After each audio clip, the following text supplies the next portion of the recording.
Magandang hapon sa lahat. Yayay ko sana kayo kumata ng happy birthday. Kaya medyo mababa lang ko yung ulap eh. Ngayon eh, kung sigurado lang ako magandang boses ko, inumpisa ko na. Kaya lang, parang kayong happy birthday na lang, huwag na muna natin paulan nito. At medyo puti ka na yung lupa, baka meron kayong flash flood dito ng uso, hindi pa natin ayos. Alam mo nyo, talaga natutuwa ako. Dito ako na una nagpakilala sa inyo eh. Birthday rin ni Manong Ayong noong 2007.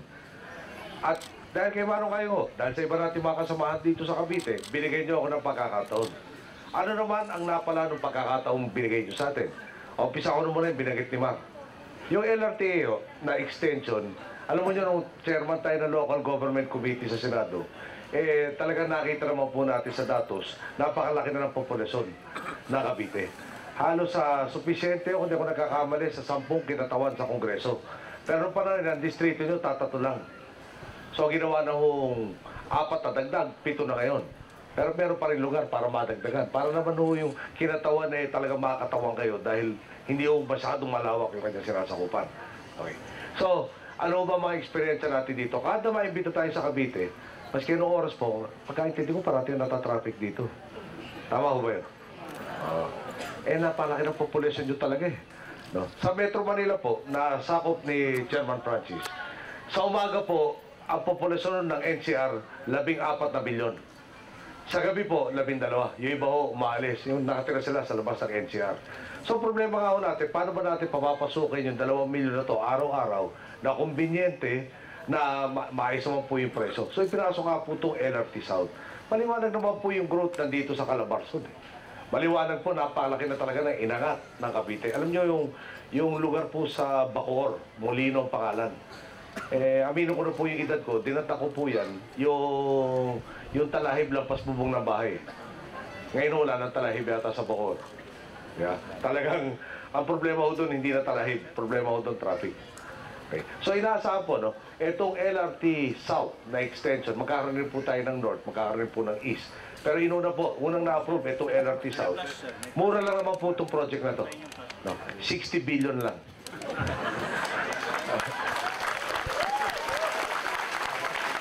Siyempre, si Senator Ping, si Manong Ayong, ang unang mga nagpakita sa atin dito kung ano ang kahalaga nito. Ang idadagdag sa commuter po ng LRT, 250,000 daily. Ganun po yung karaming taong gagamit ito araw-araw. Kaya naman pong mapapanatili yung siyempre may kailangan ng expansion, may kailangan ng maintenance. Ngayon, yung unang po, no, hanggang Bacoor, kanina may pumalakpak taga Bacoor eh. Yung Dasmariñas, ayaw pa pumalakpak. Yeah. Pero kung hindi mo natin unahin yung Bacoor, hindi mo aabot ang Dasmariñas. Okay? Hanggang Bacoor, 60 billion na. Okay? Ang budget ko kasi pwede program kulang-kulang mga 400 billion eh. So hindi na po 10% yung nakalaan dyan sa isang proyekto yan. Pero yung ginhawa na mapapala nyo, talaga naman po palagay ko, magtuturo, magbibigay sa atin ng landas para mapagpatuloy hanggang Bacoor. Ay na hanggang Dasmariñas. So, pero hindi ko pa po pinapangako yan ha. Dali lang ho ha. Iniwan sa akin ni Jamie kasi 325 na billion noong 2010 eh. Anyway sana nagawa na nila 10 years ago. Pero ang sabi po sa atin, at talagang araw-arawin ko sa kanila, ang pangako po sa atin, mga aabot po ng 2014 magagamit na hanggang Las Piñas, 2015 hanggang Bacoor. At baka by that time ang ganda ng ekonomiya natin, pwede na yung maglaan ng pera para papunta naman ng Dasmariñas. At saka na po kami sa Tarlac, saka na natin i-expand sa Tarlac. Okay, no? Yung sa TESDA, alam mo nyo, siyempre, tinulungan nyo ako para magawa natin to. At hanggang nandito ako, na dami kong binana na problema. No? Tinutulungan pa rin nyo ako dahil pinahiram nyo sa akin maraming kasanggas galing Cavite. Di ba? Nandiyan na nga ako si Francis Tolentino. Alam nyo si Francis, saklaw niya pag may baha sa NCR, saklaw niya pag may traffic, saklaw niya pag may transport strikes, saklaw rin niya yung pollution, saklaw rin niya yung cotton cups, lahat saklaw niya. Awa ng Diyos po, makapal pa ang buhok ni Francis Tolentino. Kung may bala ko kayong yayain sa dito at bumalik sa Cavite, huwag mo muna, kailangan ko pa siya doon. Baka pwede pero muna yun sa akin. No. Si Joel Villanueva po, medyo numinipis ako, tinang buhok. No. Yung TESDA ho kasi, minana niya, parang ako. Ang utang ng TESDA na minana niya, 2.5 billion pesos. Yung po lampas doon sa ibinigay ng Kongreso na pondo para magkaroon ng scholarship. lumampas na, tapos na nag-graduate, yung graduate na nagkakaroon ng trabaho, ano Joel, 15%. Dadinat na niya. Sipin nyo, yung sobra-sobra ginastos mo, pinag-aaral mo naman ang walang katuturan na kurso, walang makakuha ng trabaho, 15%. Naupo sa 55 hanggang 65%. No? Nang naipasok, pinag-aaral, na-check na may trabaho. Ganun ho kahusay yan si Joel Villanueva. Pati na ho yung ating mga kasamahan sa lokal. No? Napaka-importante po na pag tumahak tayo na landas, kung pwede, sabay-sabay yung hakbang. Di ba? Kasi yung mga bata, kung may tatlong nasa likod ko, hinahatak ako patras, wala akong mangyayari sa atin yan. No? Kailangan nung sana pare-parehong vision natin na mapabilis yung kailangan po ng ating bansa. Next year, election, baka lalapit ako sa inyo ulit. Ako po, hindi ako tatakbo next year. No? Salamat po sa mga boboto sa akin next year, pero hindi po ako tatakbo. No? Pakiusap ko lang ho. No? Baka gusto nyo paramihin yung kasangga ko. Baka naman pag nag-uusap kami, madali magkasundo. Hindi pag nagmukha ko, kontra ka agad. No? Bigyan ko kayo halimbawa kung bakit napaka-importante yan. Sabi po nung ating pinalitan, 98% ng lahat ng barangay sa Pilipinas, napakuryente na. Nung narinig ko po yun, sabi ko sana totoo yan para hindi ko na problemahin. Ngayon, tama raw ho pala yung 98%. Kung ang definition ng electrified barangay ay may isang sitio sa barangay may kuryente, inangkin na yung buong barangay may kuryente. So, ang tunay na dapat batayan dyan, yung sitio. Yung sitio halos 36,000. 36,000 na sitio iniwan niya sa akin para pakuryentehan. Ngayon, mura lang naman po yan bawat sitio. 1 million isa. No? So, 36,000 times 1 million, 36 billion po yun. No? Sabi ko, 60 billion sa inyo, 36 billion sa kuryente, halos 100 billion, 300 billion na lang yung natira para sa buong Pilipinas na ibang bagay. Okay. Ito ang magandang balita. So last year, lumapit sa atin ng NEA, DOE, tsaka DBM, sabi na kaya natin pakuryentehin sa itong last 3 months, noong 2011, 1,300 na sityo. Ang kailangan namin budget, siyempre, times 1 million, 1.3 billion. So ibinigay po yung pera sa kanila. Ang magandang balita po, napakuryentehin na hindi 1,300 na sityo, 1,520. Hindi humingi ng dagdag na budget. Nagsoli pa. Imbis sa 1.3 billion, 814 million ang ginastos. So may sobra ngayon na idadagdag natin para lalo mapakuryente, mabawasan yung 36,000. Sa classrooms po, pinamana sa akin 66,000 na classroom ang kulang. Tinataya po 2014, wala na tayong kulang na classroom. Okay. Doon po sa... Actually, hahaba ho tayo masyado kung sasabihin ko sa inyo lahat eh. Basta baka pwede sa zona ko lang sabihin nyo iba, no? Basta ang punto nito, no? Yung pagkakataon kong gawin, no? Meron naman iba nagkaroon ng pagkakataon gawin. Yung nagawa natin sa loob lamang, wala pa ho tayong 2 years. Ha? Meron pa akong 4 years at saka 3 months eh. No? So, meron ho tayong 18 months, 21 months na po tayong bubuno ng problema ng bansa.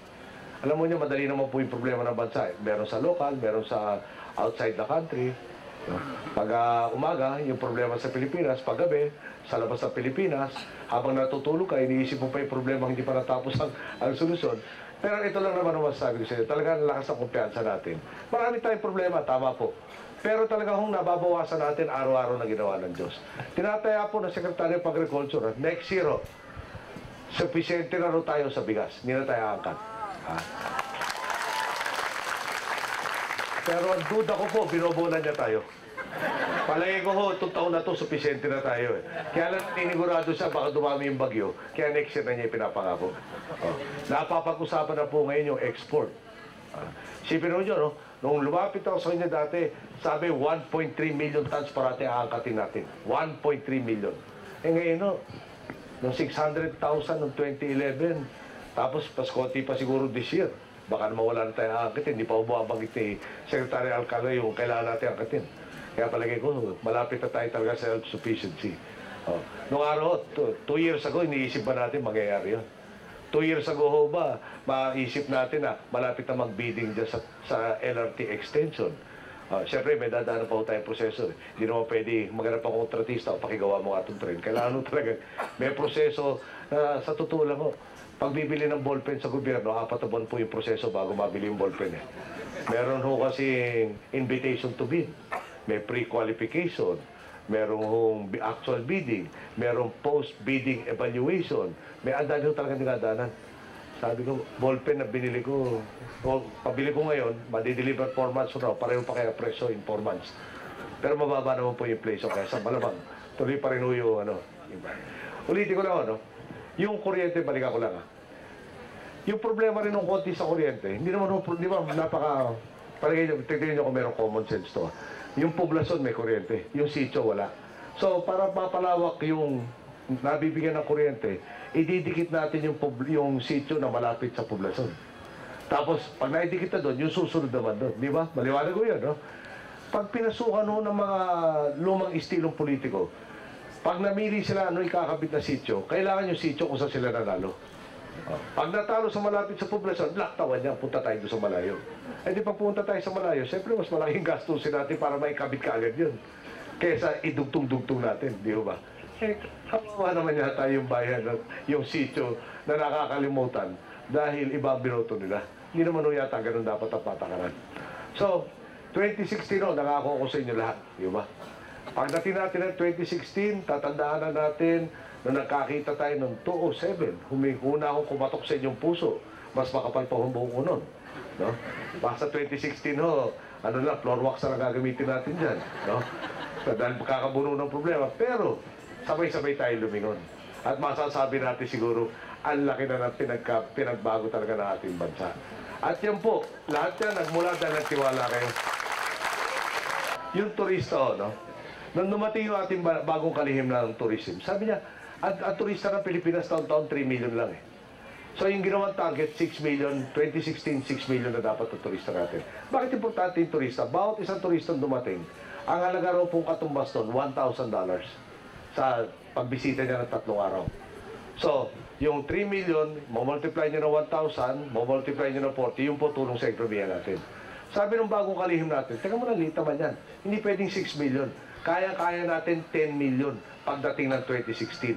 At ito nga wala pa sa 1 taon sa serbisyo, dalampasan natin itong Enero, yung 400,000 level of tourist arrivals. Dati yung 300,000 lang Sabi pa niya, karamihan ng turista natin dumarating yung second half of the year. So pagdating ng turista lahat yan, kung 400,000 lang, 12 buwan, 4.8 million na turista po ang pumasok, imbis na 3 million. Okay, mo-multiply na nyo ulit sa $1,000 each times 40 para pesos. Okay mo ba yung nabaksakan naman na? Meron tayong doktor na kasama. Baka kailangan nyo? Okay ba ron? Hindi pa pala hinog. Sayang naman. Palagay ko may dala rin tayong bagoong kung kailangan. Pero okay dyan. Okay. So, yan pa na tayo po-poste, mga 2 buwan pa siguro, pwede na. Magaho kasi paborito natin prutas. Di ako nagpaparinig. Baka konti ho yung pag pinagkatihatihan natin yan. So, hindi, huling pakiusap lang ko talaga. Yung, alam mo nyo, meron talaga mga ilang tao, nagulat ako sa ating statistika, pag ikaw nakakuha na ng 70-80% na sumasangayon sa'yo, maganda na rin yun. Dahil meron ka naman talaga kalaban Pero masakit po nito, meron na ho tayo mga 5 hanggang 10% mga kababayan. Ang tawag ko sila kontra.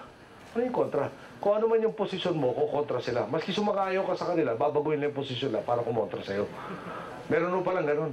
May maiiwan ng 5%. Maski pa imungkahi mo, kontra sila. O di okay lang ho yun. Pero pakiusap ko naman ho sana, election next year, talagang mamili tayo. Baka naman yung kontra pa isama nyo sa akin, paano naman ho ito? Kada kilometrong abante, baka 3 kilometro atras. Pag yung local government hindi tayo tinulungan sa expropriation kung kailangan, sa mga business permit, at iba-ibang bagay pa.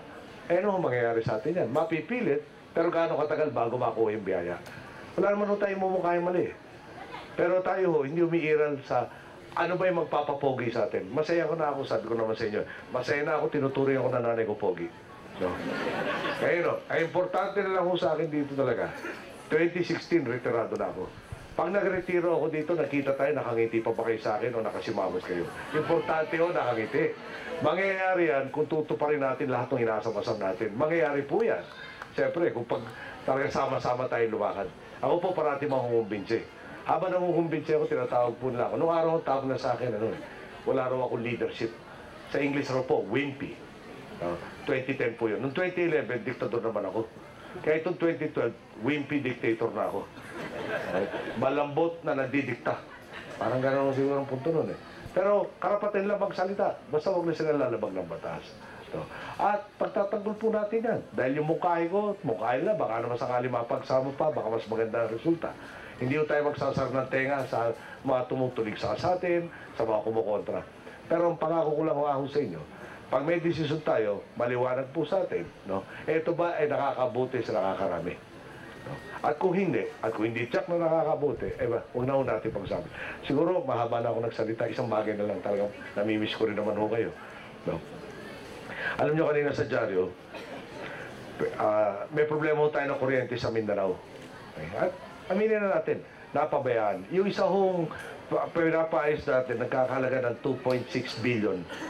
Pansino nyo, wala tayong binabagit na 1,000 at milyon. Billion lang po maabot sa akin eh. Yung 2.6 billion na gagastusin para sa units 1 and 2 ng August 6, yung po sa Mindanao. Kung may mga piyesa ho dyan, di ba, maski alam naman ho natin yung bumbilya sa bahay. No, maganda ilaw dyan, pero darating pa rin mapupundi. Ito po sa Agus River, itinayo 1953. Noong 1953 po, baka nagliligawan pa lang mga magulang ko, di pa ho sila kinasal. Okay. So, tinayo yun, ginamitan natin, yung kuryente ginagawa niya, hydroelectric po yan, mula 1953. So, plus 47 years, plus 12 na po tayo ngayon. So, ilan po yun? 59 years. Yung piyesa po, good for 30 years. 59 years, so siguro sulit na. No, pwede nang palitan. Dahil nga 30 lang ang pinangako sa atin, aabot na po ng 60 years this year yung paggamit. Madaling salita, kailangan ako ayusin yan. Naiisip ko lang, yung 30 years ago, ano pa lang ako nung bagong graduate ng college eh. No? O gagraduate pa lang. Sana inayos na nila noon para hindi ko na pinoproblema ngayon.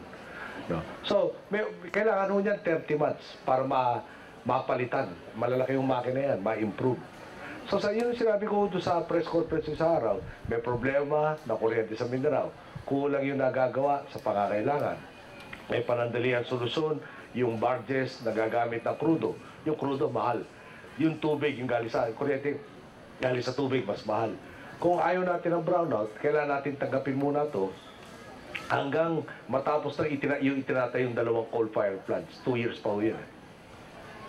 So, kanina ho sa dyaryo, nakalagay, Zamboanga City Airport, no, na blackout. Sarado ang airport kaya nag-cancel ang flight. Sabi ko, wala naman ako pinangako sa inyo, 2 araw nakakabit na lahat to eh. No? Dahil nga, hindi naman ho tayo nagpalit ng light bulb eh. Magpapalit tayo ng mga components ng isang hydroelectric dam. Yung coal generating plant, wala po yan lupa dati. Papatagin yung lupa, may development ka dyan. Itatayo mo yung building. Pwede ba naman bumili sa Home Depot ng building na mag-house ng factory nitong coal-fired plant, ganun-ganun. Di ba? Pero sa akin, hindi ako mambobola. Ayoko binobola ako. Hindi rin ako mambobola. May problema tayo. Ito ang facts. Aabot ng ganito katagal bago natin maayos ang problema yan. Hindi ko masasabi sa inyo, pasensya na kayo, hindi ko nagawa to, no, hindi ko pa katungkulan to. Pero mapapangako sa hindi ko kami natulog sa pansitan na kumilos para nga hindi sabihin sa kababayan natin magtiis kayo na magtiis niyo. Trabaho ng gobyerno, bawasan yung pagtitiis niyo. No? Pero sana naman, at karamihan po nang nandito sa atin, hindi man lahat, talaga reasonable naman ng tao. Kaya huwag na natin pakinggan yung hindi reasonable. No? Dahil bukas makalaw ho, bago na naman siguro babanatan sa akin, ako na ako, ano sasabihin, wimpy dictator na absentee. Siguro gano'n naman, susunod. Na ayaw magparami ng populasyon ng Pilipinas. Siguro, bahala na sila. Basta sa akin lang ako, yun ang asahan nyo. Ngayon pala nakikita na natin yung mga pagbabago sa ekonomiya, yung pagbabago ng pagkakataon sa pangkabuhayan. Pagdating ng 2016, sabay-sabay ho tayong lilingon at sasabihin, talaga ang laki na ng pinagbago. At lahat yan, ulitin ko lang ho, nagmula dahil binigyan tayo ng pagkakataon. Maraming salamat po, magandang hapon sa lahat.